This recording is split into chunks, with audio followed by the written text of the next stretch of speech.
I've been watching many drawing tutorials on YouTube, and I've noticed that many beginner artists are aiming for hyperrealism or realism in their art. So I'm gonna tell you about one very small but very important detail that completely changed the way I see and draw. And I know that many art students are struggling with this. I'm talking about the way we handle shadow. A round form, a sphere, and in my case today, an apple. I will tell you how I see the shadows. This will definitely change the way you see shadows.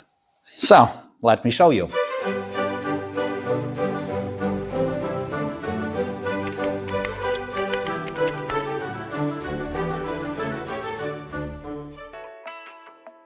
You know, many beginners, when they're shading, go all the way to the very edge of the forms. The result looks clean, very graphic, but let's be honest, not real. Because in real life, the shadow actually never reaches the very border of the form. Because there's always very thin, very gentle band of reflected light that goes around the form and that makes the form alive. Or as my painting professor used to say, there's always a gray line around the shape.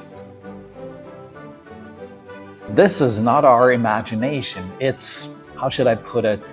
It's the world bouncing back into the object. And maybe it's a reflection from the table, even though if it's black, there's still reflection. Or the reflection from the wall the object is close to, or even the air around the object. And this reflection, this air around the object, prevents the object to look like a cut-out shape. A shape cut out and glued onto the paper. And if we ignore this and let the shadow go all the way to the edge of the shape, then it will look unnatural. The drawing will become flat. Of course, it might be your goal to make a flat object and to make a fat outline around the object, and it's your style, it's your technique, it's what you're going for. No problem with that. But if you're going for realism in drawing or painting, then the shadow never goes to the very edge. Unless you want the object to look like it's cut out, this might be okay for a cartoon or stylized drawing, but if we're talking about realism in drawing,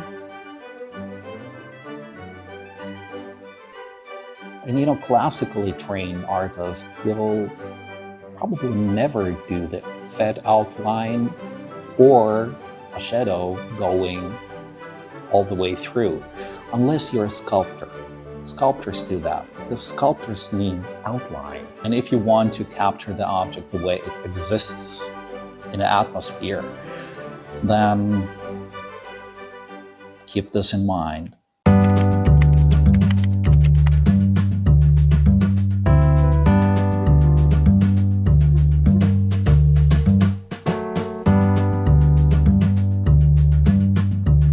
There is only one situation when the shadow goes all the way to the very border of the shape.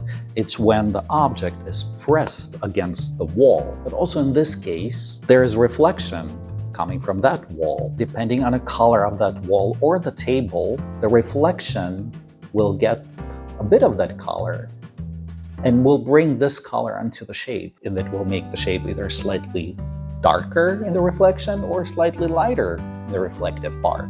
But there is still an interaction, there is still communication between objects, communication between an object and an atmosphere. The border is never a black line, because in real life, nothing is isolated. Yeah, that's why academic artists never use fat outlines unless it's their goal. Let me be smart for a moment. The world doesn't really have outlines. There is always light and shadow. And the nature is harmoniously reflecting everything. There's always communication between objects. There is always this interaction. And that's why objects merge, dissolve, or shift. Even if they're still moving. You know, because the world around them is changing, and everything in nature will harmoniously reflects each other. And when I understood this, my drawings changed completely. I stopped separating things from each other in a still life, let's say, and I started letting them be together, breathe together, exist together in a drawing or a painting. An object and a background, light and air. All of this you can see in an object.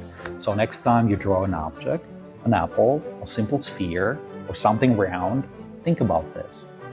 Look for this very thin light line inside of the shadow. You'll be surprised, really. It's very easy to miss, but this thin line of light inside of the shadow gives your object realism, naturalism, weight, and truth.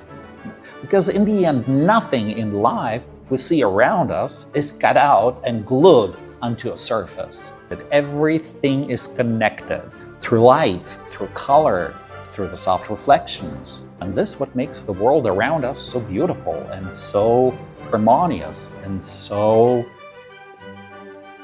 real.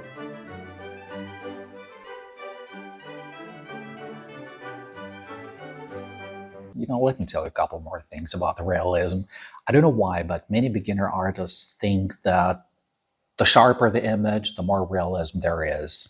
So they try to make everything so sharp. Sharpness is not realism. The diffusion is realism. The diffusion, that's what makes your image look realistic.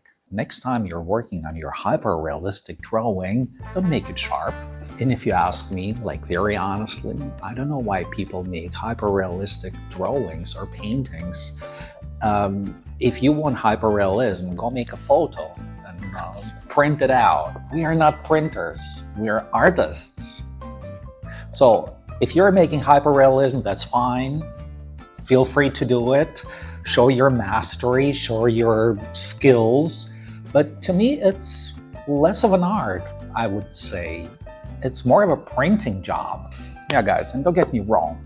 Printing can be art, but art is never printing.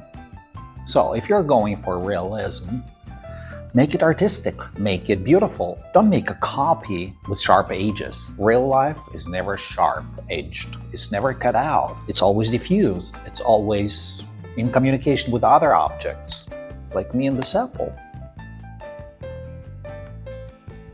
Yeah, and in a comment, feel free to let me know what you're struggling the most when working on a drawing.